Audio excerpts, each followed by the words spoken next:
आज की मुरली है प्रातः मुरली। ओम शांति। बाप दादा मधुबन। तारीख है 11/5/2021। आज बाबा कहते हैं, मीठे बच्चे, सुख शांति का वरदान एक बाप से ही मिलता है, कोई देधारी से नहीं। बाबा आए हैं तुम्हें मुक्ति, जीवन मुक्ति की राह दिखाने। प्रश्न है, बाप के साथ जाने और सतयुग आदि में आने का पुरुषार्थ क्या है? उत्तर है, बाप के साथ जाना है तो पूरा पवित्र बनना है। सतयुग आदि में आने के लिए और संग बुद्धि योग तोड़ एक बाप की याद में रहना है। आत्म अभिमानी जरूर बनना है। एक बाप की मत पर चलेंगे तो ऊंच पद का अधिकार मिल जाएगा। गीत है, नयनहीन को राह दिखाओ। कौन सी राह? शांतिधाम और सुखधाम की राह दिखाओ। ओम शांति। यह गीत किसने गाया? बच्चों ने, क्योंकि बाप तो एक ही है, उसको ही रचयिता कहा जाता है। रचना रचयिता को पुकारती है। बाबा ने समझाया है, भक्ति मार्ग में तो तुमको दो बाप हैं, एक लौकिक, दूसरा है पारलौकिक। सभी आत्माओं का बाप एक ही है। एक बाप होने से सभी आत्माएं अपने को ब्रदर्स कहते हैं। उस बाप को पुकारते हैं, ओ गॉड फादर, ओ परमपिता, रहम करो, क्षमा करो। भक्तों का रक्षक एक भगवान ही है। पहले तो यह समझाना चाहिए कि हमको दो बाप हैं। अब पारलौकिक बाप हमको दो बाप हैं। अब पारलौकिक बाप तो सभी का एक है, बाकी लौकिक बाप हर एक का अलग अलग है। अब लौकिक बाप बड़ा व पारलौकिक बाप बड़ा। लौकिक बाप को तो कभी भगवान व परमपिता नहीं कहेंगे। आत्मा का बाप एक ही परमपिता परमात्मा है। आत्मा का नाम कभी बदलता नहीं है, शरीर का नाम बदलता है। आत्मा भिन्न भिन्न शरीर ले पाठ बजाती है, अर्थात पुनर्जन्म लेती है। आखिर भी कितने जन्म मिलते हैं, सो बाप ही आकर समझाते हैं। बच्चे, तुम अपने जन्मों को नहीं जानते हो। बाप आते ही भारत में हैं। उनका नाम शिव है। समझते भी हैं, शिव परमात्मा है। शिव जयंती व शिवरात्रि भी मनाते हैं। वह निराकार है, जैसे आत्मा भी निराकार है। निराकार से साकार में जाते हैं पाठ बजाने। अब निराकार शिव तो शरीर बगैर पाठ बजा न सके। मनुष्य इन बातों को कुछ भी नहीं समझते हैं, नयनहीन हैं। यह शरीर के तो नेत्र दो सबको हैं, तीसरा ज्ञान का नेत्र आत्मा को नहीं है, जिसको दिव्य चक्षु भी कहते हैं। आत्मा अपने बाप को भूल गई है, इसलिए पुकारते हैं, नयनहीन को राह बताओ। कहाँ की राह? शांतिधाम और सुखधाम की। सर्व का सद्गति दाता सद्गुरु एक ही है। मनुष्य का गुरु बन सद्गति दे नहीं सकता। ना खुद सद्गति पाते हैं, ना औरों को देते हैं। एक बाप ही सर्व को सद्गति देते हैं। उस अल्प बाप को ही याद करना है। बाप समझाते हैं, कोई मनुष्य मात्र मुक्ति, जीवन मुक्ति, शांति और सुख सदा काल के लिए दे नहीं सकते। सुख शांति का वरदान तो एक बाप ही दे सकते हैं। मनुष्य को नहीं दे सकते। भारतवासी सतो प्रधान थे, तो सतयुगी स्वर्गवासी थे। आत्मा पवित्र थी, भारत को स्वर्ग कहा जाता है, जबकि आत्माएं पवित्र सतो प्रधान थीं। तुम जानते हो, बरोबर आज से 5000 वर्ष पहले भारत स्वर्ग सतो प्रधान था। इन लक्ष्मी नारायण का राज्य था। अभी कलयुग का भी अंत है, इसको नर्क कहा जाता है। यही भारत स्वर्ग था तो बहुत धनवान था, हीरे जवाहरों के महल थे। बाप बच्चों को याद दिलाते हैं, सतयुग आदि में इन लक्ष्मी नारायण की राजधानी थी, उसको स्वर्ग वैकुंठ कहा जाता है। अभी तो स्वर्ग है नहीं। ये बाप समझाते हैं। बाबा भारत में ही आते हैं, निराकार शिव की जयंती भी मनाते हैं, परंतु वह क्या करते हैं यह कोई नहीं जानते। हम आत्माओं का बाप शिव है, उनकी हम जयंती मनाते हैं। बाप की बायोग्राफी को भी नहीं जानते। गाया भी जाता है, दुख में शिव न सब करे, सुख में करे न कोई।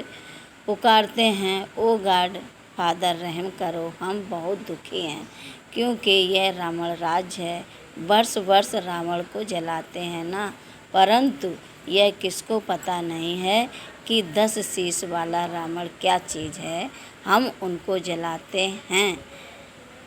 यह कौन सा दुश्मन है जो उनकी एफिजी बनाए जलाते हैं। भारतवासी बिल्कुल नहीं जानते, क्योंकि ज्ञान का तीसरा नेत्र नहीं है। तब तो राम राज मांगते हैं। 5 विकार स्त्री में, 5 विकार पुरुष में हैं, इसलिए इसको रावण संप्रदाय कहा जाता है। यह रावण 5 विकार ही बड़े से बड़ा दुश्मन है, जिसका एफिजी बनाए जलाते हैं। भारतवासियों को यह पता नहीं पड़ता कि रावण है कौन जिसको जलाते हैं। यह रावण राज्य कब से शुरू हुआ यह भी किसको पता नहीं है। बाप समझाते हैं, राम राज्य सतयुग त्रेता और रावण राज द्वापर कलयुग। सतयुग में इन लक्ष्मी नारायण का राज था। इन्हों को यह राज्य कहाँ से कैसे मिला यह कोई नहीं जानते। यह समझने की बातें हैं, इसमें अटेंशन देना पड़ता है। मोस्ट बिलीव्ड बाप है, तब तो अनेकों भक्ति मार्ग में भी पुकारते हैं। भारत में जब इन्हों का लक्ष्मी नारायण का राज्य था तो दुख का नाम नहीं था। अभी दुख धाम है। कितने अनेक धर्म हैं। सतयुग में एक धर्म था। इतनी सब आत्माएं कहाँ चली जाएंगी किसको पता नहीं है, क्योंकि नयनहीन हैं। शास्त्रों से ज्ञान का तीसरा नेत्र किसको नहीं मिलता है। ज्ञान नेत्र ज्ञान सागर परमपिता परमात्मा ही देते हैं। आत्मा को तीसरा नेत्र मिलता है। आत्मा भूल गई है कि हमने कितने जन्म लिए हैं। सतयुग में जो देवी देवताओं का राज्य था वह कहाँ गया। गाते भी हैं, मनुष्य 84 जन्म लेते हैं, 84 का चक्र कहते हैं, परंतु कौन सी आत्मा 84 जन्म लेती है। जो पहले भारत में आते हैं वह थे देवी देवता, फिर 84 जन्म भोग अंत में पतित बन जाते हैं। गाते भी हैं, हे पतित पावन, तो सिद्ध करते हैं हम पतित हैं, इसलिए पुकारते हैं।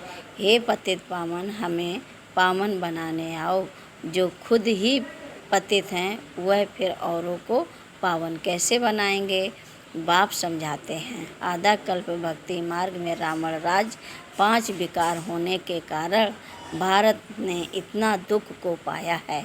84 जन्म तो लेते ही हैं, उनका भी हिसाब समझाना चाहिए। पहले सतयुग में है सतो प्रधान, फिर त्रेता में है सतो रजो तमो, फिर तमो प्रधान। आत्मा में खाद पड़ती है। बाप आते ही भारत में हैं। शिव जयंती है ना, और सभी आत्माएं तो गर्भ में जन्म लेती हैं। बाप कहते हैं, मैं साधारण बूढ़े तन में प्रवेश करता हूँ, जिनका यह बहुत जन्मों के अंत का जन्म है। यह समझाने कोई एक को नहीं दी जाती। यह गीता पाठशाला है। मनुष्य को देवता बनाने के लिए यह राजयोग सिखाया जाता है।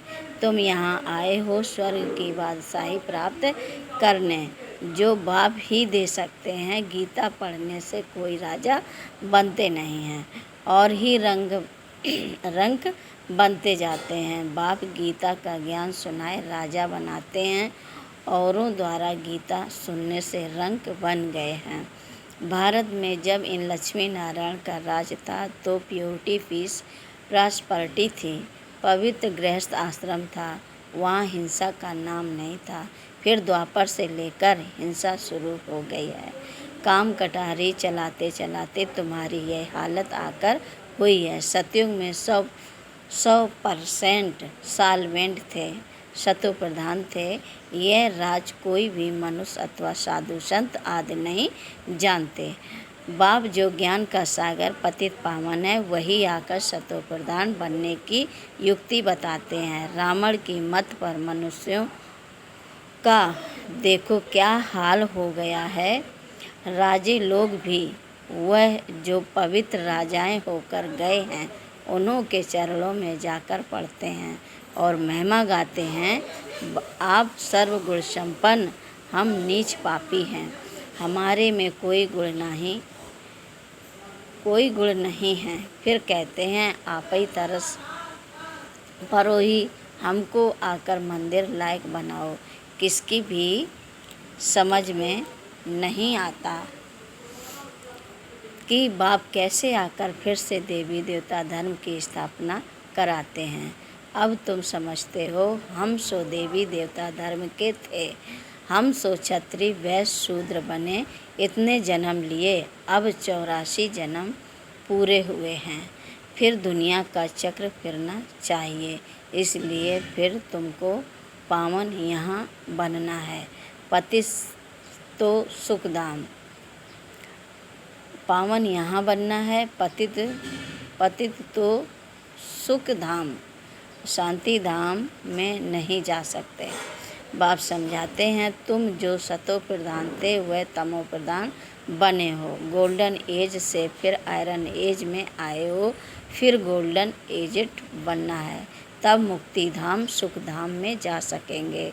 भारत सुख धाम था, अब दुख धाम है। गीत में भी सुना, हम नयनहीन को राय बताओ, हम अपने शांति धाम में कैसे जाएं। वो लोग तो कह देते हैं परमात्मा सर्वव्यापी है, फलाना अवतार है, परशुराम अवतार है। अब बाप परशुराम बन किसको मारते होंगे, क्या हो नहीं सकता। बाप समझाते हैं, तुमने इस चक्र में कैसे 84 जन्म लिए हैं। अब मुझ अल्प को याद करो, हे आत्माएं, देही अभिमानी बनो। देह अभिमानी बन तुम बिल्कुल ही दुख कंकाल नरकवासी बन पड़े हो। अगर स्वर्गवासी बनना है तो आत्माभिमानी जरूर बनना है। आत्मा ही एक शरीर छोड़ दूसरा लेती है। अब 84 जन्म पूरे हुए हैं, फिर सतयुग आदि में जाना है। अब मुझे याद करो और संग बुद्धि योग तोड़ो। रहो भल गृहस्थ व्यवहार में, अपने को आत्मा निश्चय करो। आत्मा एक शरीर छोड़ दूसरा लेती है, अब देही अभिमानी बनना है। मुझे याद करो तो खाद सब जल जाएगी, तुम पवित्र बन जाएंगे। फिर सब बच्चों को ले जाऊंगा। अगर मेरी मत पर नहीं चलेंगे तो इतना ऊंच पद नहीं पाएंगे। इन लक्ष्मी नारायण का ऊंच पद है। जब इन्हों का राज था तो और कोई धर्म नहीं था। द्वापर से फिर और धर्म आते हैं। सतयुग में मनुष्य भी थोड़े होते हैं। अब तो बहुत धर्म होने के कारण कितने दुखी हो गए हैं। वही देवी देवता धर्म वाले अब फिर पतित होने से अपने को देवता कहते नहीं हैं, हिंदू नाम रख दिया है। हिंदू तो कोई धर्म नहीं है। बाप समझाते हैं, रावण ने तुमको ऐसा बना दिया है। तुम जब लायक देवी देवता थे तब सारे विश्व पर राज था, सब सुखी थे, अब दुखी बन पड़े हैं। भारत हे विनता, वो अब हेल बन गया है। फिर हेल को हेविन बाप बगैर कोई बना न सके। देवताओं को संपूर्ण निर्विकारी कहा जाता है। यहाँ के मनुष्य तो संपूर्ण विकारी हैं। इनको कहा जाता है पतित। भारत शिवालय था। शिव बाबा की स्थापना की हुई थी। बाप स्वर्ग बनाते हैं, फिर रावण नरक बनाते हैं। रावण श्राप देते हैं, बाप 21 जन्म के लिए वर्षा देते हैं। अब तुम हर एक बाप को ही याद करो, कोई भी देहधारी को नहीं। देहधारी को भगवान नहीं कहा जाता। भगवान तो एक ही है। बाप तो बेहद का वर्षा देते हैं, फिर रावण श्रापित बना देते हैं। इस समय भारत श्रापित है, बहुत दुखी है। अब इस रावण पर जीत पानी है। गाया भी जाता है, दे दान छूटे ग्रहण।